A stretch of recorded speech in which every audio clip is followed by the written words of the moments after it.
The conservative Supreme Court just struck down state laws requiring a license for concealed carry. So that was handed down earlier today. Now, the case is New York State Rifle and Pistol Association versus Bruin. And what it did is that it challenged a New York law that had banned most concealed carry licenses unless applicants showed proper cause to get that license. In a 6-3 majority ruling, Justice Clarence Thomas said the law violated right to self-defense.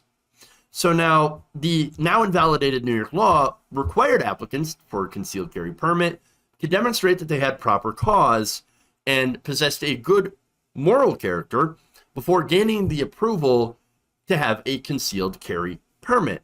Lawyers for the gun club who filed the case successfully argued to the court that carrying a firearm outside the home in a public space is now a fundamental constitutional right, saying it is not some extraordinary action that requires an extraordinary demonstration of need. So now, at issue here, for the court at least, was what was considered to be a sensitive place.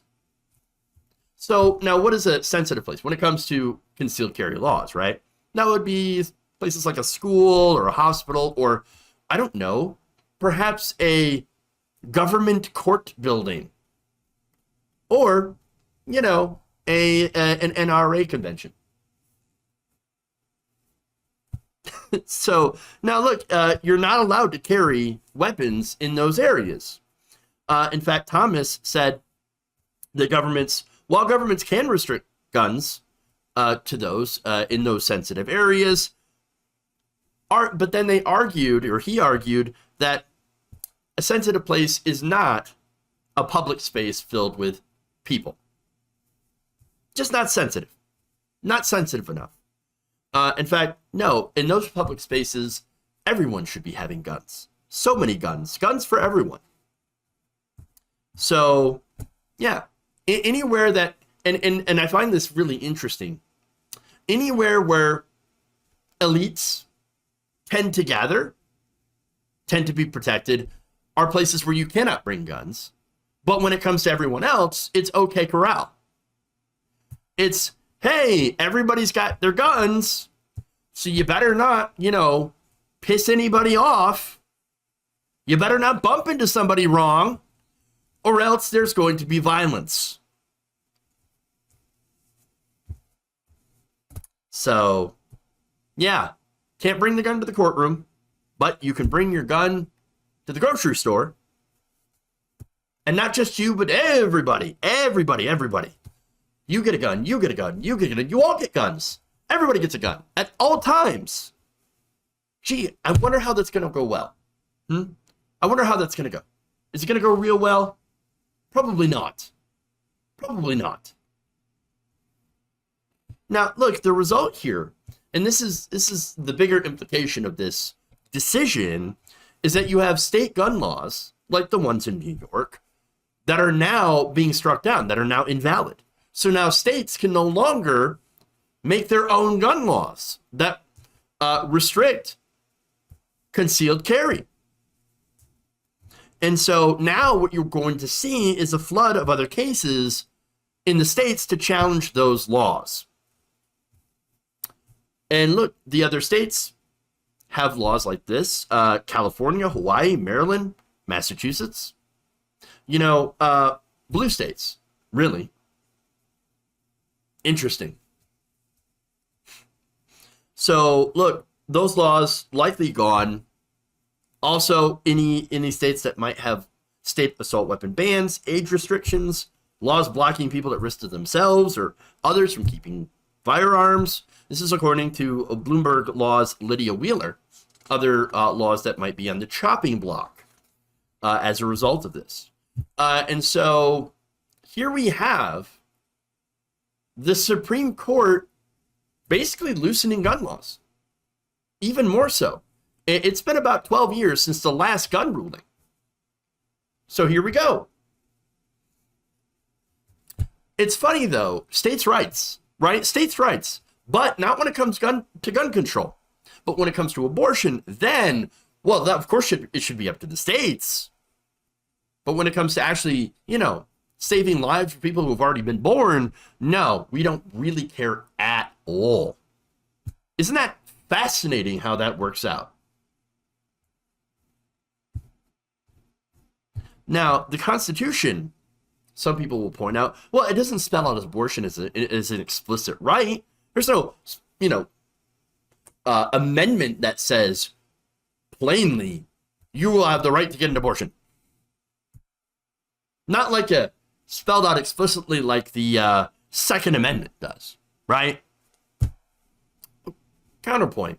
The same Constitution says that there shall be no establishment of a religion, right? Unfortunately, we as taxpayers are now, thanks to the same court, are being forced to fund private religious schools with our money, with public money. And so, look, it's weird how they seem to only care about doing things that will help the right-wing agenda, not about what's actually constitutional.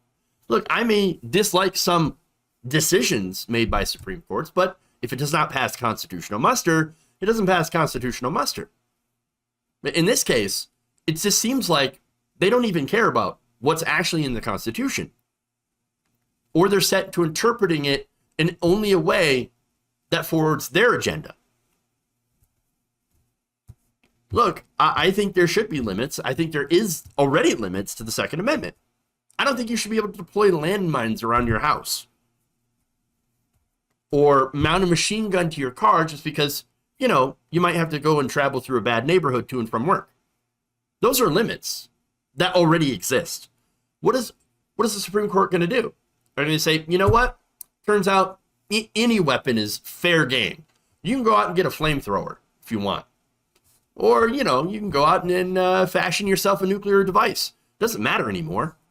But hey, look, the only way to stop a bad guy with a nuke is a good guy with a nuke. So that's what we're going to do. The court would absolutely be fine with all of that. Just as long as, of course, the people who are getting weapons are white and not Muslim. That's an important distinction. So, no, ultimately, at the end of the day, at a time where we have massive political division, political tensions are incredibly high, where you have right-wing extremists that have been openly threatening violence, especially like when it comes to, for example, the Proud Boys stacking up inside of a U-Haul to go and try to disrupt Pride, a Pride event. Where you have stuff like that happening all the time, where you had situations like January 6th, where you had a mob that would attack the Capitol building, where you have racist and bigoted attacks at a high. You have mass shootings, which are defined by as at least 4 or more people that are shot. You have those happening every single day. You have more young people that die from violence, from gun violence, than you do motor vehicle accidents. That is the #1 cause of death for young Americans. And yet the Supreme Court says, more guns. Let's have more guns. You get a gun, you get a gun. Everybody gets a gun. Everybody.